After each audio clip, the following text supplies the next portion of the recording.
In July 2019, Elizabeth Warren was part of a debate with former Congressman John Delaney. Delaney was also running for president, and he criticized Warren for being unrealistic. So I think Democrats win when we run on real solutions, not impossible promises. When we run on things that are workable, not fairy tale economics. If you want to understand Elizabeth Warren, her response to that is a great place to start. I don't understand why anybody goes to all the trouble of running for president of the United States just to talk about what we really can't do and shouldn't fight for.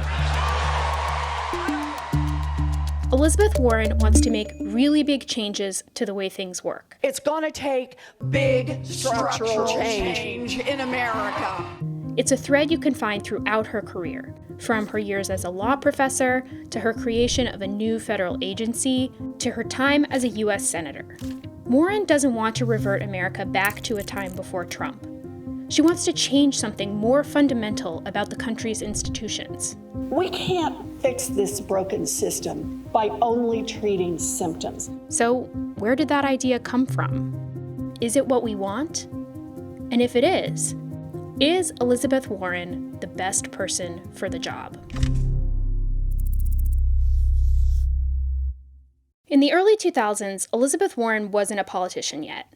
She was a law professor, and she was trying to figure out why so many Americans were filing for bankruptcy at a time when the economy seemed to be doing great. The thing you have to understand about Warren's academic work is that it was counter to the conventional wisdom when it was happening. Most people agreed at the time that the U.S. economy was strong. The unemployment rate was low, GDP was high, and global trade agreements like NAFTA had made tons of goods super cheap.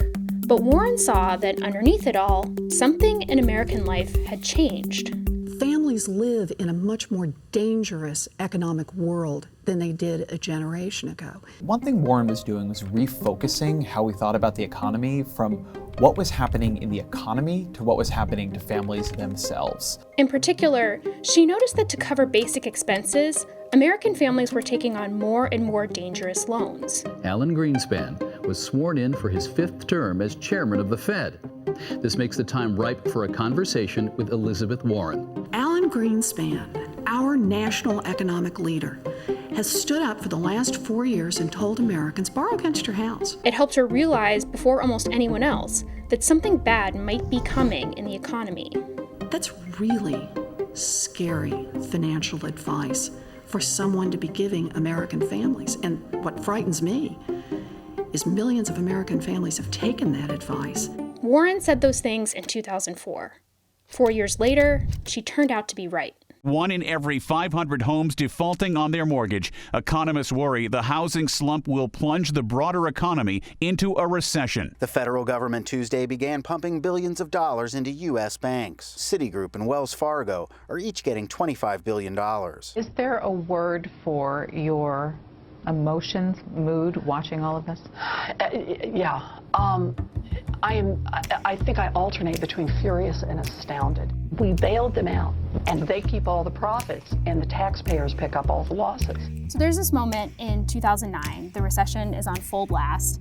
This is when I probably first saw Elizabeth Warren on television. Please welcome to the show, Elizabeth Warren. She goes on Jon Stewart's show and just sort of explains what's going on. We go 50 years without a financial panic. Then what happens is we say regulation, it's a pain, it's expensive, we don't need it. So we start pulling the threads out of the regulatory fabric. So we have 2 choices. We're going to decide basically, hey, we don't need regulation, it's fine. Or alternatively, we're going to say, we're going to put in some smart regulation, and what we're going to have going forward is we're going to have some stability and some real prosperity for ordinary folks. And that's socialism. This incredibly clear explanation of what's going on kind of knocks him for a loop. That is the first time in probably 6 months to a year that I felt better. He breaks character in that moment to say, thank you. That was like financial chicken soup for me. That was, thank you. Something that I think is important to note, though, is what makes sense about it.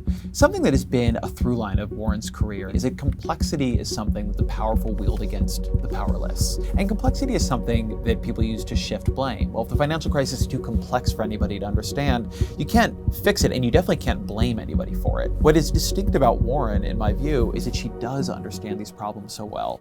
Elizabeth Warren has a lot of plans, but my question is, what is her plan to make the plans a reality? What's interesting about her in this respect is that compared to a lot of the other candidates, she's much more specific on how she would get these things done. I mean, we've had this Democratic primary that is about differences in plans that the candidates are not likely to have the votes in the Senate to come anywhere near passing. And here's Warren arguing in a way the others primarily don't, that we should get rid of the filibuster. That means lowering the number of votes it takes to pass a bill in the Senate from 60 to 51. That we should get rid of the Electoral College. So whoever gets the most votes actually becomes president. We should make DC and Puerto Rico states. So that millions of US citizens who can't vote for president or members of Congress would finally be able to. It is often ignored because process isn't sexy, but process ends up deciding outcomes. She's been much more focused on it and much more ambitious than most of her competitors, and it's something that actually sets her apart in the field. On a debate stage or in a long grueling campaign against Donald Trump, what do you think that voters would learn about Elizabeth Warren who don't know her very well now? I think one of the advantages Warren has, if you're going to make the case for her, she has built a much more thoroughgoing theory of political corruption and how it attaches itself not just to Donald Trump, but to the entire system he came into. Huge fossil fuel corporations have bought off our government. The gun industry has bought off our government. If you look at the way some of the other matchups look, Joe Biden clearly is going to run against Donald Trump, as Donald Trump is a bad man who does not reflect the best of American values. There's some possibility that could work, but also it didn't work that well in 2016. I think Warren wants to push against Donald Trump as a emblem of political corruption. So let's start with the obvious. Donald Trump is corruption in the flesh. And that is a place where polling suggests he's a lot more vulnerable. And so Warren's particular approach to Trump, where she is able to say that this kind of political corruption is the problem, that is a very potent attack in American politics. In some ways, it's a potent attack Donald Trump levied reasonably well against Hillary Clinton, and it's one Warren is arguably, I think, uniquely capable of levying back against Donald Trump.